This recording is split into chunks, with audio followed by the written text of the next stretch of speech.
When you see a millionaire drop $50,000 on a vintage watch or spend six figures on a classic car, your first thought is probably that they're just showing off their wealth. But what if I told you that expensive hobbies aren't just about flaunting money? What if there's actually a calculated financial strategy behind every seemingly frivolous purchase? Today, we're diving deep into the real reasons why the ultra-wealthy love expensive hobbies. And trust me, it's not what you think.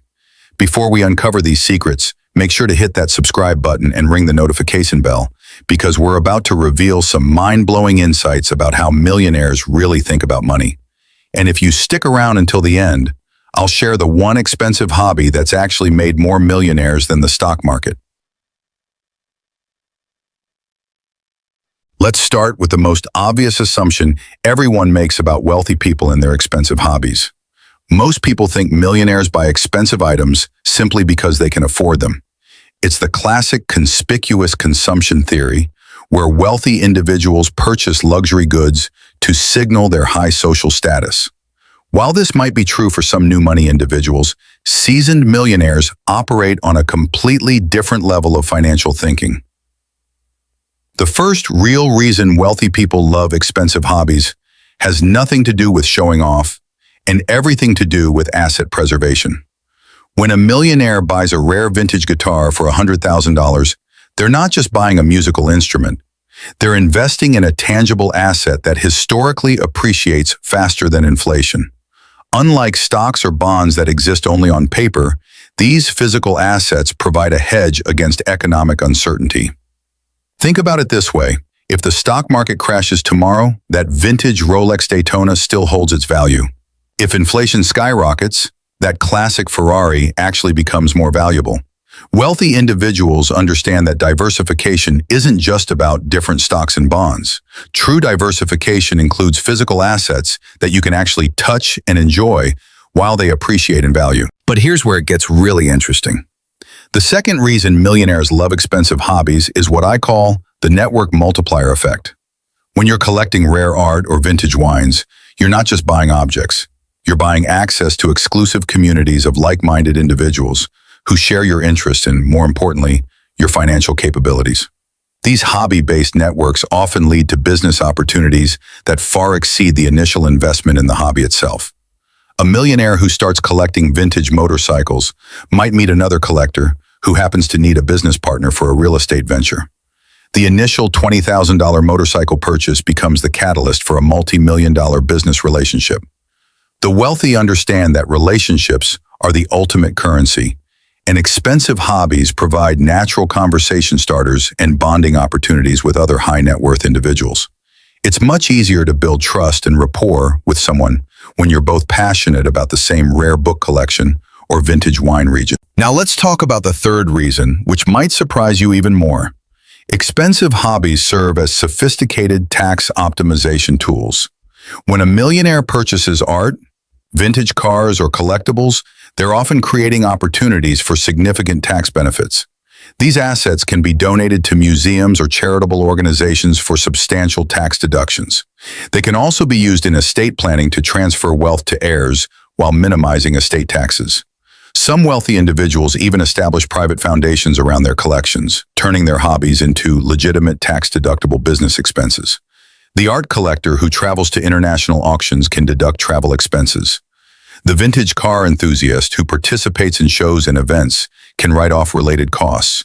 What appears to be recreational spending is actually strategic tax planning disguised as entertainment. The fourth reason goes deeper into psychology. Expensive hobbies provide what psychologists call mastery motivation. Unlike business ventures where success depends on market conditions and external factors, hobbies offer a sense of control and personal achievement. A millionaire can spend years perfecting their knowledge of rare stamps or vintage wines, becoming genuine experts in their chosen field. This mastery provides psychological satisfaction that money alone cannot buy. When you've achieved financial success, the next challenge becomes finding meaning and purpose beyond accumulating wealth. Expensive hobbies offer intellectual stimulation and personal growth opportunities that keep successful individuals mentally engaged and emotionally fulfilled. But here's the kicker. The fifth reason why millionaires love expensive hobbies is perhaps the most strategic of all. These hobbies often serve as perfect vehicles for money laundering and offshore asset protection. Now, I'm not suggesting that all wealthy hobby enthusiasts are engaged in illegal activities, but the art and collectibles market does provide certain privacy advantages that traditional investments don't offer. High-value collectibles can be stored in free ports, which are special economic zones where goods can be stored without paying import duties or taxes. These facilities offer maximum privacy and minimal reporting requirements. A painting stored in a Swiss free port can change ownership multiple times without any public record or tax implications until it's actually imported into a country. This brings us to the sixth reason, which is all about liquidity management. Expensive hobbies provide what financial experts call alternative liquidity. Unlike traditional investments that might require time to sell or could be subject to market volatility, certain collectibles have established markets where they can be quickly converted to cash when needed. A millionaire with a collection of rare watches can walk into any major auction house and have those items sold within weeks. This provides a financial safety net that's both enjoyable and practical. It's like having a savings account that you can wear on your wrist or display in your living room. The seventh reason involves what I call legacy building. Wealthy individuals often view their expensive hobbies as ways to create lasting family legacies. A collection of rare books or vintage wines can be passed down through generations, creating family traditions and shared interests that bind families together across decades. These collections also serve as conversation pieces and educational tools for children and grandchildren.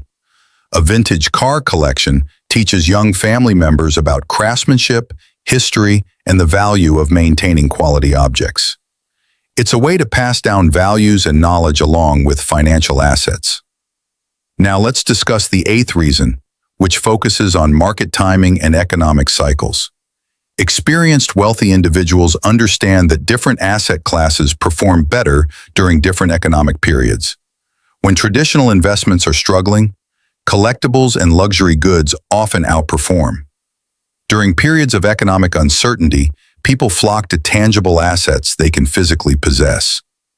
Millionaires use expensive hobbies to position themselves advantageously for these economic cycles.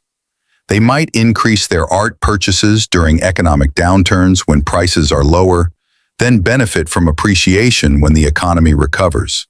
This counter-cyclical investing approach requires the patience and financial resources that expensive hobbies provide. The ninth reason involves international mobility and asset portability. In our increasingly globalized world, wealthy individuals often maintain residences in multiple countries. Expensive hobbies provide a way to move significant wealth across borders without triggering traditional banking reporting requirements. A valuable art collection can be transported internationally as personal belongings rather than financial assets. This provides flexibility for individuals who might need to relocate quickly due to political or economic changes in their home countries. The hobby becomes a portable store of value that travels with its owner. Finally, the 10th reason why millionaires love expensive hobbies is what I call the enjoyment dividend. While all these strategic reasons are important, we can't ignore the fact that wealthy individuals also pursue expensive hobbies because they genuinely enjoy them. The key difference is that millionaires have learned to structure their enjoyment in ways that also provide financial benefits. They've figured out how to have their cake and eat it too. They get the personal satisfaction of pursuing their interests while simultaneously building wealth, creating tax advantages, and expanding their professional networks.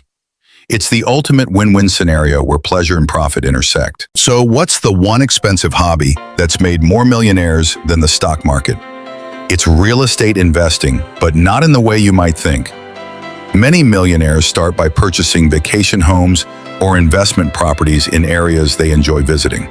What begins as a lifestyle choice to have a ski house or beach property evolves into a sophisticated real estate portfolio. These individuals learn the markets intimately because they're personally invested in the locations.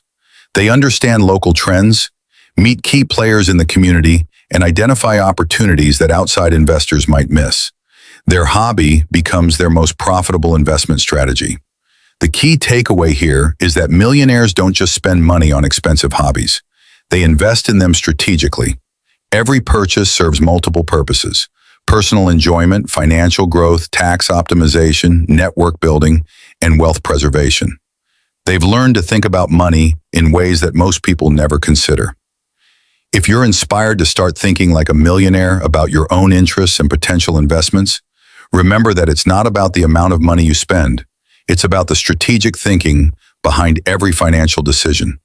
Start by identifying hobbies or interests that could potentially appreciate in value, connect you with valuable networks, or provide other financial benefits beyond simple entertainment.